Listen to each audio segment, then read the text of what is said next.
Millionaire met a street boy. What happened changed his daughter's life.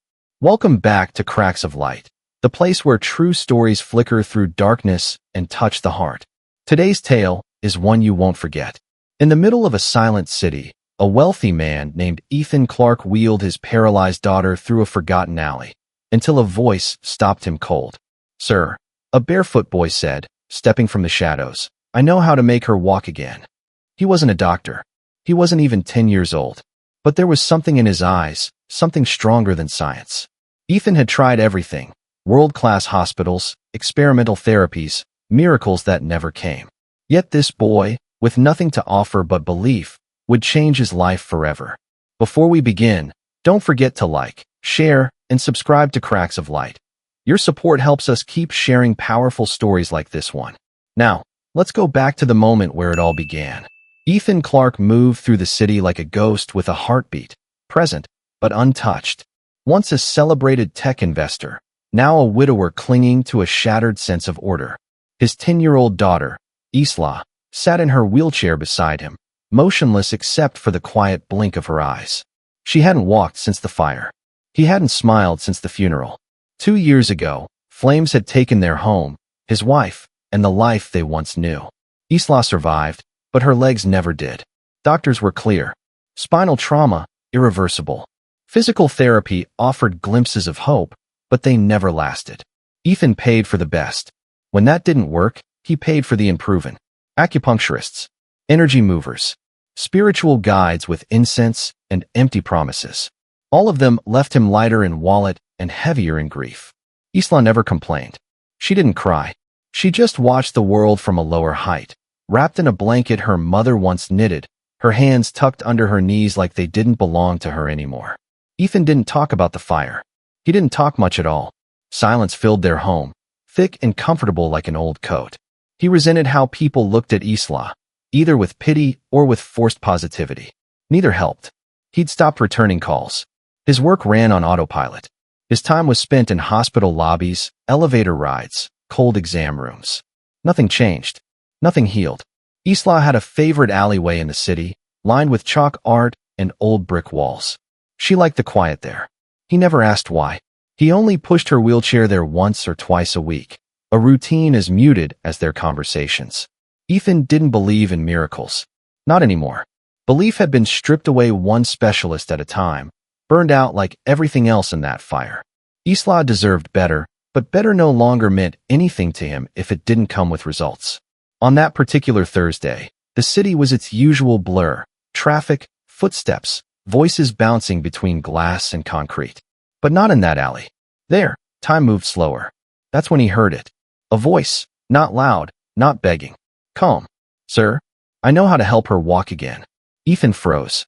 The words landed like a punch. He turned, expecting a scam artist.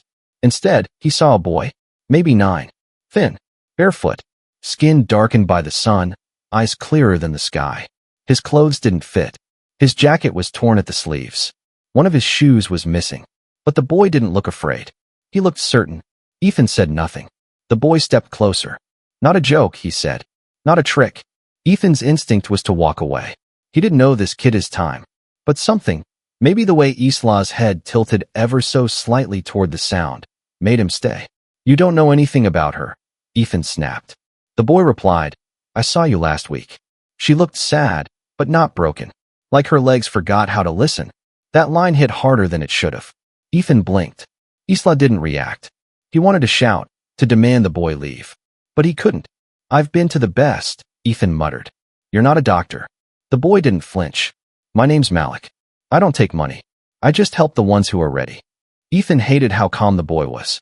How measured. But mostly, he hated the voice inside himself. The one that whispered, "What if he's right?" "Sir, I know someone who can help her walk again."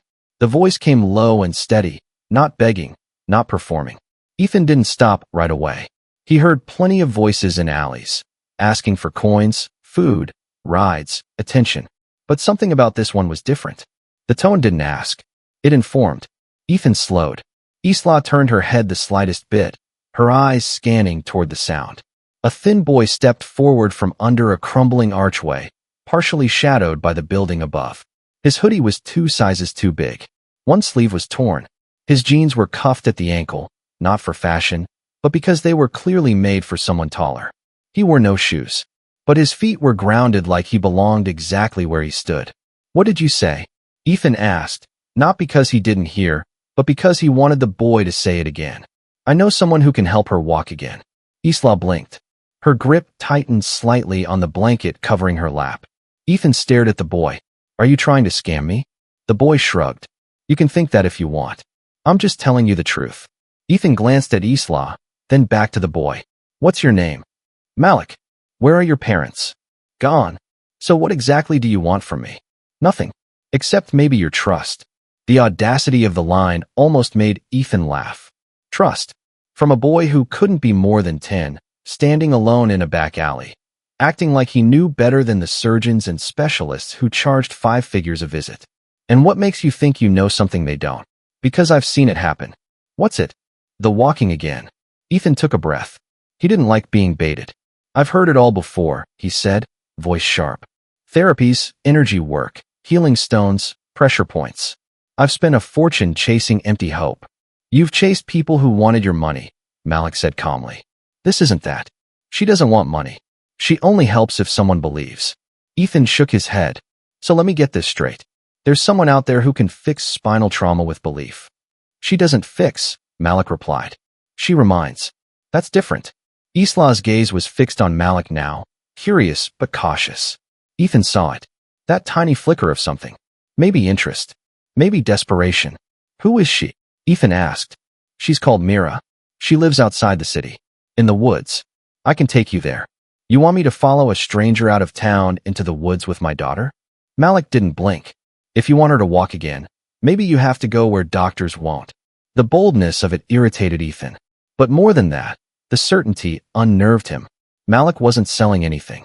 He didn't push. He stood quietly, as if time were on his side. "Why are you doing this?" "Because someone did it for me." "What happened to you?" Malik hesitated. "I was born with one leg shorter than the other. Walked funny. Got laughed at. Couldn't run. Mira helped me. She didn't fix my bones. She just helped me remember that I'm not broken." Ethan wanted to walk away. He should have walked away. This wasn't logic. It wasn't science. But then Isla spoke. Soft. Careful. "Dad, can we just see?" Ethan's throat tightened. She hadn't asked for anything in weeks. Months maybe. Not like that. Not with hope in her voice. He looked at her. Really looked. She wasn't begging. She was reaching. "If anything feels wrong, we leave," he said. She nodded. Malik turned and started walking. No smile. No celebration. Just movement, like he knew they'd follow. Ethan hesitated, then pushed Isla's chair forward. The path Malik took was unfamiliar. They weaved through alleys, crossed empty lots, past chain-link fences and graffitied walls. Isla winced when the chair bumped against uneven ground. Ethan almost turned back twice, but every time he looked up, Malik was watching them, silently, patiently. The further they walked, the quieter the city felt, like it was fading behind them. "This is ridiculous," Ethan muttered under his breath. "You can still turn around," Malik said over his shoulder, not looking back. "No one's forcing you." "Don't push it, kid," Ethan snapped. Malik just nodded once, kept walking. After a long stretch of cracked concrete and thorny weeds, they reached the edge of a wooded path. Trees arched overhead, thick and close, the air cooler here. "Through here," Malik said. Ethan looked at Isla. She didn't seem afraid, just focused. "You sure about this?" he asked her. "I want to try," she said. He pushed forward. The path was narrow, the wheels of the chair caught on roots, but they kept moving. The deeper they went, the quieter everything became. Ethan could hear his own breath, Isla's soft exhale, Malik's bare feet pressing into soil. Then, at the end of the trail, they saw it, a cabin built from old wood and moss, like it had been forgotten by time. An old woman stepped out before they could knock. Her hair was long, silver, threaded with what looked like tiny pieces of bark. Her eyes were green, sharp, ageless. "You brought them," she said to Malik. He nodded. He didn't believe. But she did. The woman knelt down to Isla's level. "Child, may I touch your knees?" Isla looked at Ethan. He paused, then gave a single nod. The woman placed her hands gently on Isla's legs, closed her eyes, and began to hum. Not a song, not a chant, Just a sound. Low, steady, like the hum of something ancient waking up. Isla flinched. I felt that, she whispered. Ethan's chest tightened. Felt what? A tingle. In my toes. The woman opened her eyes. Her body isn't broken, she said. Just frozen. Her grief has locked it. Sometimes, the body listens to the heart more than the brain.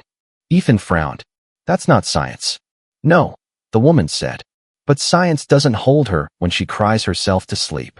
Ethan had no response. He looked at Isla. Her eyes weren't wide with disbelief. They were soft, calm, like something inside had just exhaled after years of holding its breath. Ethan didn't want to go. Everything in his body told him to say no, to turn the wheelchair around and get back to a world that at least made sense, even if it didn't offer hope. But Isla didn't let go of the idea. Her voice, usually soft and barely audible, carried something unfamiliar that afternoon, conviction.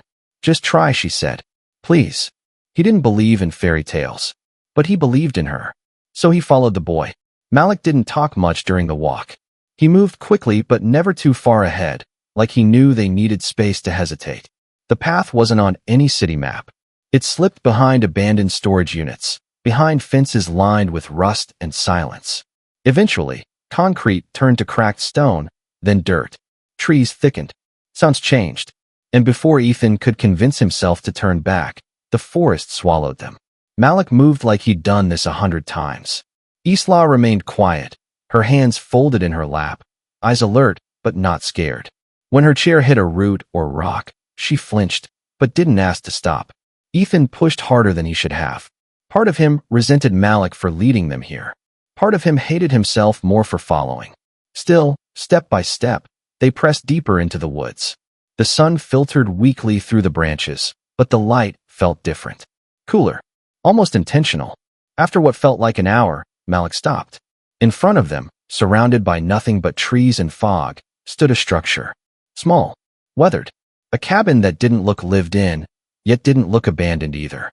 Ethan's breath caught, not from awe, but from nerves.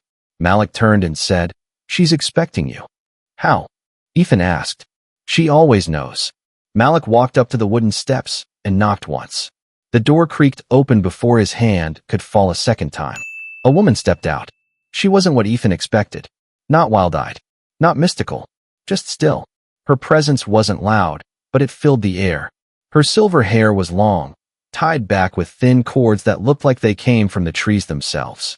Her face carried the weight of years, but her eyes, green, sharp, were ageless. You brought them, she said, not surprised. Malik nodded. He doesn't believe, he said, but she does. The woman's gaze shifted to Isla. Child, may I kneel? Isla looked at Ethan. He hesitated, then nodded. The woman lowered herself carefully in front of the wheelchair. Do you believe your legs are gone? She asked Isla. The question startled Ethan. Isla blinked. I don't know, she said. Sometimes I think they just forgot me. The woman smiled, a small gesture with no mockery. They haven't forgotten. They're waiting. She placed her hands gently on Isla's knees. No pressure, no instruments, no ritualistic ceremony. Just touch. Then she closed her eyes and began to whisper, not in English, not in anything Ethan recognized. The language was rhythmic, not melodic, and it carried a kind of weight. It didn't sound like words. It sounded like memory. Isla didn't move at first. Then her fingers twitched. Her shoulders shifted. After a long moment, she sucked in a breath. I felt that, she whispered. Felt what? Ethan asked. My toes. There's something in my toes. The woman didn't open her eyes. Her whispers slowed, softened, then stopped. When she looked up, her face was calm. The body listens, she said, but only when the heart is ready to speak again. Ethan stepped forward, suddenly aware of his heartbeat. Is this hypnosis? No, she said. This is permission. From who? He asked. From her, she said, pointing at Isla. From her own story. You've both been trapped in the fire long after the flames went out. Ethan's jaw clenched. You don't know what happened. I know pain, she said. I know when it stays too long in a place it doesn't belong. Isla's eyes were glassy. What happens now? She asked. You decide, Mira said. You try. The woman backed away from the chair and gestured for Ethan to do the same. Stand. Isla asked, doubt creeping in. Only if you want to, Mira replied. I'll fall, Isla whispered. Then fall with purpose, she said. Falling isn't failure. It's memory trying to find its balance. Isla sat still for a full minute.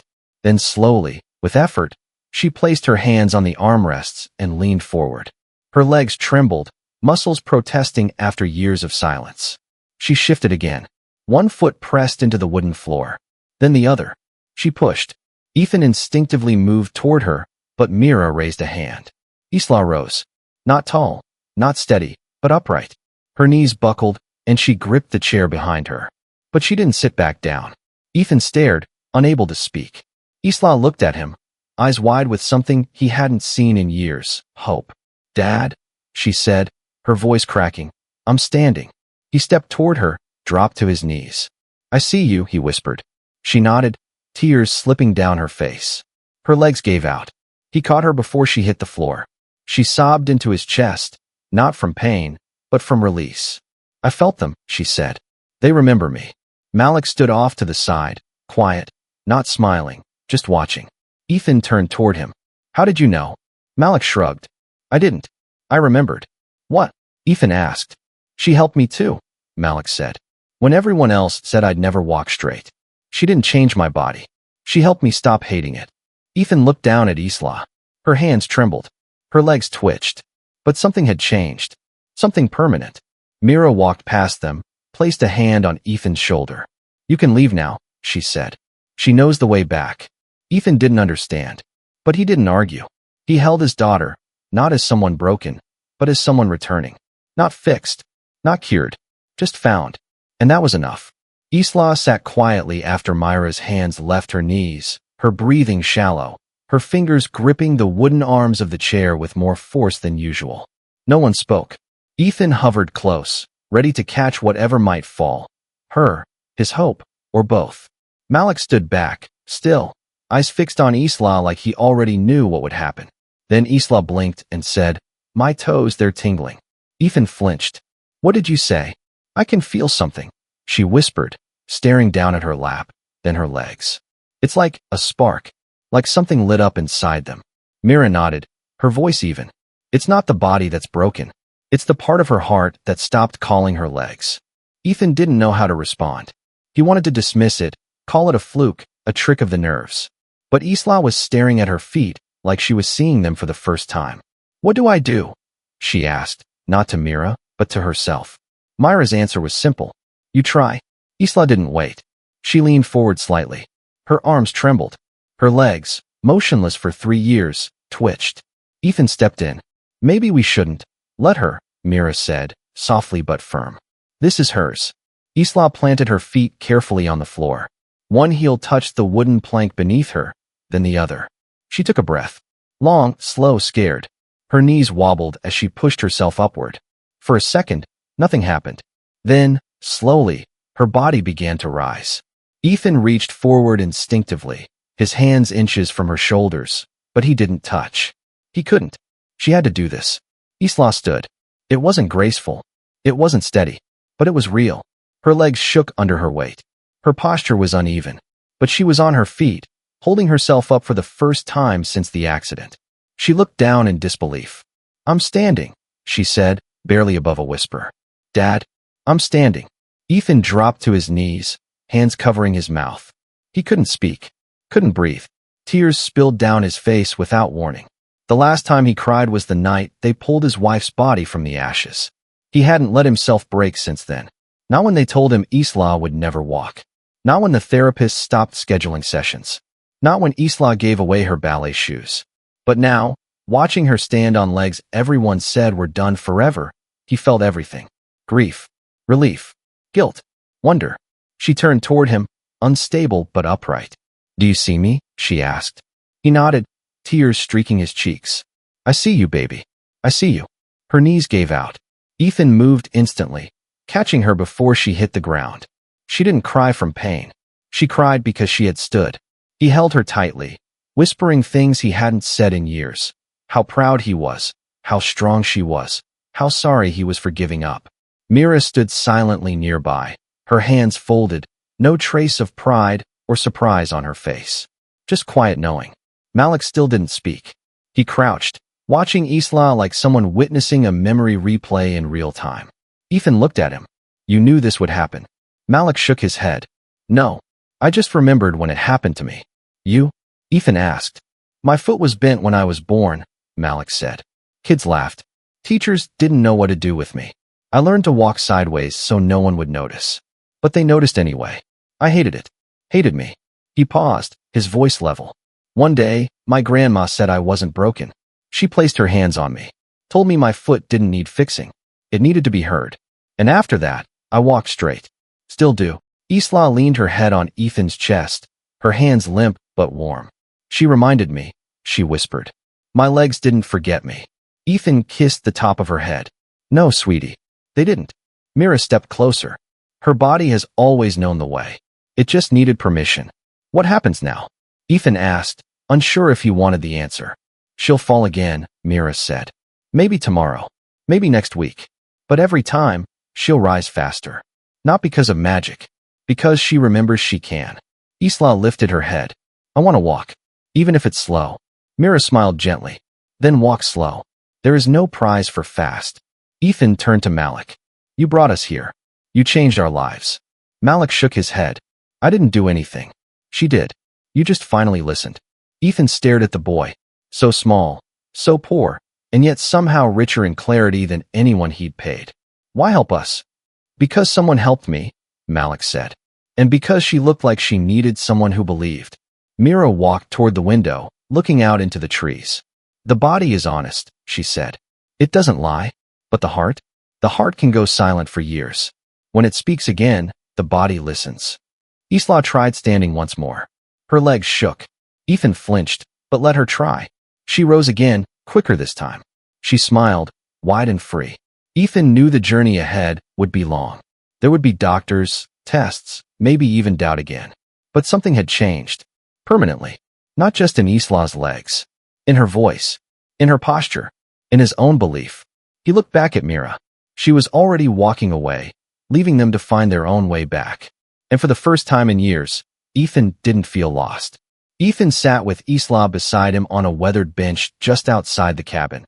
Her legs still weak, but her face lit with something he hadn't seen in years, drive. She kept looking down at her feet, wiggling her toes like she was proving to herself that this wasn't a dream. Malik stood a few feet away, hands in the pockets of his oversized jacket, watching the sky, not saying a word. Ethan stood and walked toward him. He wasn't sure what he was going to say until he was already speaking. You did something I couldn't. You gave her back her legs. You gave her back hope. Malik didn't look at him. I didn't give her anything. I just walked her to the door. She opened it. Still, Ethan said, pulling out his wallet. Let me help you. I can get you clothes, shelter, school, whatever you need. Malik shook his head. I don't need money. This isn't about money. It's about gratitude. Gratitude's nice, Malik said. But I've learned it disappears fast. People are grateful until their life feels safe again. Then they forget who helped them. I won't forget, Ethan said. Malik turned to face him now. You might not. But I don't help people to be remembered. I help because someone once helped me when nobody else would. Ethan lowered his wallet, unsure what to do with the weight in his hands. Who helped you? My grandmother, Malik said. She raised me until she passed. After that, I was placed in foster homes. Different beds. Different rules. I didn't belong anywhere. When I told people about her, what she could do, they said I was lying. Some said I was delusional. I stopped talking about her. And the system? Ethan asked. Malik laughed, but it wasn't from humor. They tried to fix me. Therapists. Meds. Labels. I ran away before they could fit me into their box. You've been on your own since then? Mostly. But I don't mind. Being invisible helps sometimes. People only show you who they are when they think you're nobody. Ethan looked down at the ground. He realized that if he had seen Malik on the street just a few days ago, he probably would have ignored him too. You're not nobody, he said. You changed my daughter's life. Malik tilted his head. No, she changed her own life. I just reminded her that she still had one. Ethan wanted to argue, to insist that what Malik did mattered, that it deserved more than just thank yous. But Malik's eyes told him not to push. He was already uncomfortable with attention, with praise. Ethan reached into his coat pocket and pulled out a small white business card. Take this. It's my direct number. If you ever need something, anything, day or night, you call. I won't ask questions. Just say it's you. Malik hesitated, then took the card.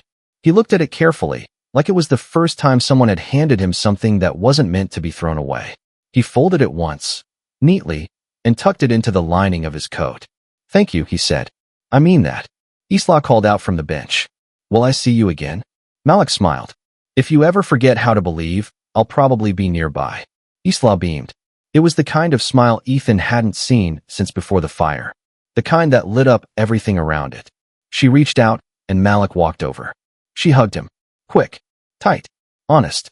He froze for half a second, surprised, but then hugged her back. When she let go, he nodded at Ethan one last time. Then, without ceremony or farewell, he walked back down the trail that had brought them here. Ethan didn't stop him. He watched until Malik vanished behind the trees.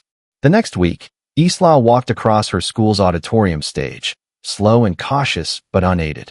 Parents and students stared, whispering, not quite believing what they saw. The teachers had to hold back tears. Reporters came. Stories were written. But when asked what made the difference, what changed, Isla simply said, a boy who believed I could. Ethan kept Malik's card in the top drawer of his office, right beside a photo of his wife. He hadn't used it yet, but every few days, he'd look at it, just to remember. Not just the boy, but the moment he chose to listen. Far across the city, in an alley between two old buildings, Malik sat with a new girl. She couldn't speak, not since her mother died. People passed her on the street without noticing. Malik didn't ask for her name. He didn't offer food. He didn't ask for her story. He just sat beside her and hummed something soft, something his grandmother once whispered to him. Because healing doesn't always start with words or medicine. Sometimes, it starts with someone who chooses not to walk away. 1 week later, the auditorium was full. Parents lined the back wall, phones ready. Teachers whispered in clusters. Students buzzed in their seats, the kind of energy that builds when something unexpected is about to happen. Ethan sat in the front row, hands clasped tightly together, heart racing. Isla stood behind the curtain, waiting for her name to be called. She wore a simple blue dress and sneakers, not because they matched, but because they gave her balance. Her knees trembled, not from weakness, but anticipation.